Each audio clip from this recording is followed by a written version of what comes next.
দশম শ্রেণীর সমস্ত শিক্ষার্থী বন্ধুদের জন্য আজকে ক্লাস আমি আলোচনা করব history first summative exam suggestion 2025 বা ইতিহাসের প্রথম পর্যায়ক্রমিক পরীক্ষার সাজেশন 2025। আজকে ক্লাসে আমি ইতিহাসে যে সমস্ত অধ্যায় পরীক্ষা হবে ওই সমস্ত অধ্যায় থেকে 1 নম্বরের প্রশ্ন উত্তর, 2 নাম্বার, 4 নাম্বার এবং রচনাধর্মী কোশ্চেনগুলি আলোচনা করে দেবো। এই সমস্ত প্রশ্নগুলির উত্তর তোমরা ভালো করে দেখে রাখবে, তাহলে এদের মধ্যে থেকেই মাধ্যমিকের প্রথম সামেটিভ পরীক্ষায় সমস্ত কোশ্চেন তোমরা কমন পেয়ে যাবে। তোমাদের কাছে একটি ছোট্ট অনুরোধ থাকলো, আজকে ক্লাসটি তোমরা সম্পূর্ণ দেখবে এবং ক্লাসটি ভালো লেগে থাকলে অবশ্যই তোমাদের বন্ধুদের মধ্যে শেয়ার করবে। আর আমাদের চ্যানেলে নতুন হয়ে থাকলে অবশ্যই আমাদের চ্যানেলটিকে সাবস্ক্রাইব করে পাশে থেকো তোমরা সবাই। এর আগে ক্লাসে বাংলা এবং ভূগোলের ফার্স্ট সামেটিভ পরীক্ষার সাজেশন দিয়ে দিয়েছি। তোমরা যারা ওই সমস্ত ক্লাসগুলি দেখোনি তোমাদের কাছে অনুরোধ থাকলে ওই ক্লাসগুলি দেখে আসো। এই ভিডিওটির কমেন্ট এবং ডেসক্রিপশনে লিঙ্কগুলি দিয়ে দিয়েছি, তোমরা অবশ্যই দেখে নেবে। এবার মূল বিষয়ের মধ্যে চলে আসো। কোন কোন অধ্যায় তোমাদের সিলেবাসে রয়েছে সেই অধ্যায়গুলি জেনে নাও। প্রথম অধ্যায়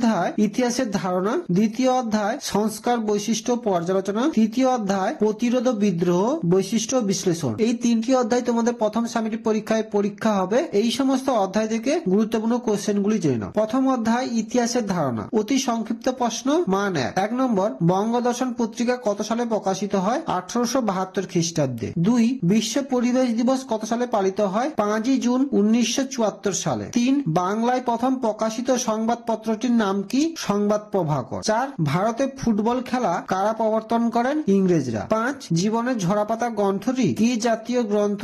আত্মজীবনী। 6 দাদা সাহেব ফালকে কিসের সাথে যুক্ত ছিলেন? চলচ্চিত্রের সাথে। 7 ভারতীয়রা আলুর ব্যবহার কাদের কাছ থেকে শিখেছিল? পর্তুগিজদের কাছ থেকে। 8 সত্যজিৎ রায় কিসের সাথে যুক্ত ছিলেন? শিল্প চর্চার ইতিহাসের সাথে। 9 রেশম কোন দেশে আবিষ্কৃত হয়? চীন দেশে। 10 নিষিদ্ধ শহর কাকে বলা হয়? বেনজিংকে। 11 বিপিন চন্দ্র পালের আত্মজীবনী গ্রন্থের নাম কি? 70 বছর। এই অধ্যায় থেকে যে সমস্ত 1 নম্বরের প্রশ্ন উত্তরগুলি দিলাম এই সমস্ত প্রশ্ন উত্তরগুলি তোমরা ভালো করে দেখে রাখবে, তাহলে এদের মধ্যে থেকেই সমস্ত 1 নম্বরের কোশ্চেন কমন পেয়ে যাবে। এবার চলে আসো সংক্ষিপ্ত উত্তরধর্মী প্রশ্ন।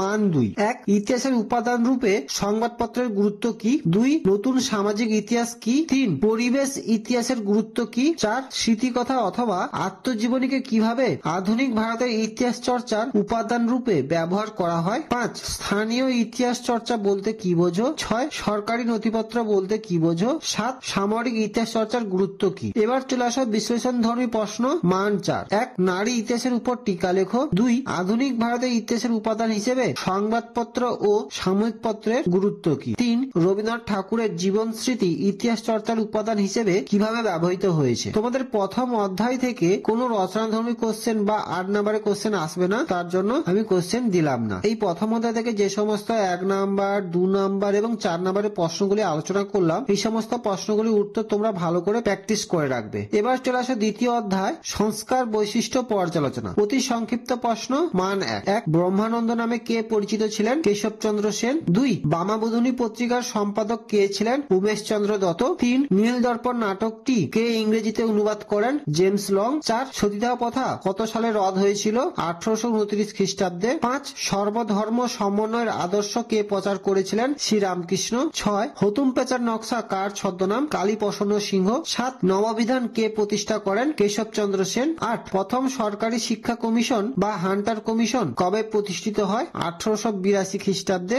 9 দেবেন্দ্রনাথ ঠাকুর কত সালে ব্রাহ্ম সমাজে যোগদান করেন? 1843 সালে। 10 নীল দর্পণ নাটকটি কোথায় ছাপা হয়েছিল?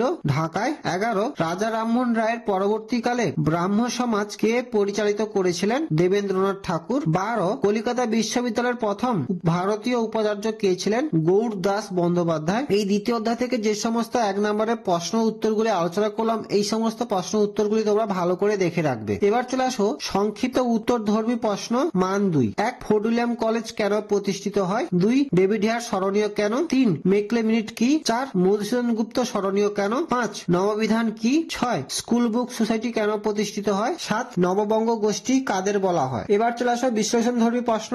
মান 4। 1 টিকা লেখো উডের নির্দেশনামা। 2 হুতুম পেঁচার নকশা গ্রন্থে 19 শতকের বাংলার কিরূপ সমাজ চিত্র পাওয়া যায়? 3 এদেশের চিকিৎসা বিদ্যার ক্ষেত্রে কলকাতা মেডিকেল কলেজ কিরূপ ভূমিকা ছিল? 4 ভারতের পাশ্চাত্য শিক্ষা বিস্তারের প্রভাব আলোচনা করো। 5 19 শতকে বাংলায় নারী শিক্ষা বিস্তারে রাধাকান্ত দেব কিরূপ ভূমিকা পালন করে? 6 শ্রীরামকৃষ্ণের সর্বধর্ম সমন্বয়ের আদর্শ ব্যাখ্যা করো। এবার চলে আসো রচনাধর্মী প্রশ্ন মান ৮। ১ সমাজ সংস্কারক রূপে রাজা রামমোহন রায়ের অবদান লেখো। ২ বাংলার নবজাগরণ বলতে কি বোঝো? একই সঙ্গে এই নবজাগরণের সীমাবদ্ধতাগুলি কি কি? ৩ শিক্ষা বিস্তারে প্রাচ্যবাদী ও পাশ্চাত্যবাদী বিতর্ক কি? একই সঙ্গে উচ্চ শিক্ষার বিকাশে বিশ্ববিদ্যালয়ের ভূমিকা আলোচনা করো। দ্বিতীয় অধ্যায় থেকে যে সমস্ত ১ নাম্বার, ২ নাম্বার, ৪ নাম্বার এবং ৮ নাম্বারের কোশ্চেনগুলি আলোচনা করলাম, এই সমস্ত প্রশ্নগুলির উত্তর তোমরা ভালো করে রেডি করে রাখবে, তাহলে এদের মধ্যে থেকেই সমস্ত কোশ্চেন তোমরা কমন পেয়ে যাবে। এবার চলে আসো সর্বশেষ অধ্যায় প্রতিরোধ ও বিদ্রোহ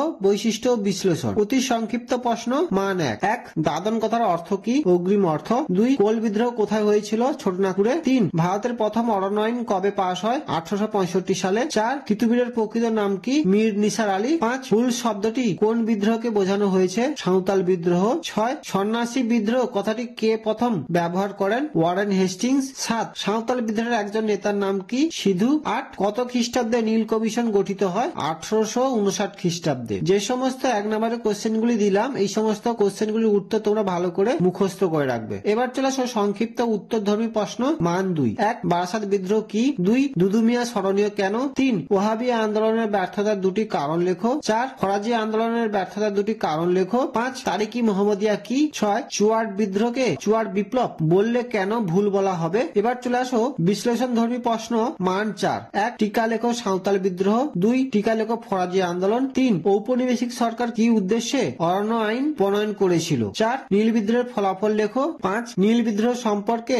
সমকালীন শিক্ষিত বাঙালি সমাজের দৃষ্টিভঙ্গি কেমন ছিল? এবার চলে আসো রচনাধর্মী প্রশ্ন মান ৮। ১ নীল বিদ্রোহের কারণ ও ফলাফল লেখো। ২ মুন্ডা বিদ্রোহের কারণ ও ফলাফল লেখো। তোমাদের প্রতিরোধ ও বিদ্রোহ বৈশিষ্ট্য বিশ্লেষণ এই অধ্যায় থেকে যে সমস্ত ১ নাম্বার, ২ নাম্বার, ৪ নাম্বার এবং ৮ নাম্বারের কোশ্চেনগুলি দিলাম, এই সমস্ত প্রশ্নগুলির উত্তর তোমরা ভালো করে মুখস্থ করে রাখবে, তাহলে এদের মধ্যে থেকে কিন্তু তোমরা সমস্ত কোশ্চেন কমন পেয়ে যাবে। আজকে ক্লাসে ইতিহাসের প্রথম সামেটিভ পরীক্ষায় যে সমস্ত অধ্যায় পরীক্ষা হবে, সেই সমস্ত অধ্যায় থেকে ১ নাম্বার, ২ নাম্বার, ৪ নাম্বার এবং ৮ নাম্বারের কোশ্চেনগুলি আলোচনা করে দিলাম। এই সমস্ত প্রশ্নগুলির উত্তর তোমরা ভালো করে দেখে রাখবে, তাহলে এদের মধ্যে থেকেই সমস্ত কোশ্চেন কমন পেয়ে যাবে। আজকে ক্লাসটা এখানেই শেষ করলাম। ক্লাসটি কেমন লাগলো অবশ্যই একটা লাইক এবং কমেন্ট করে জানিও, আর ক্লাসটি যদি ভালো লেগে থাকে অবশ্যই তোমাদের বন্ধুদের মধ্যে শেয়ার করো।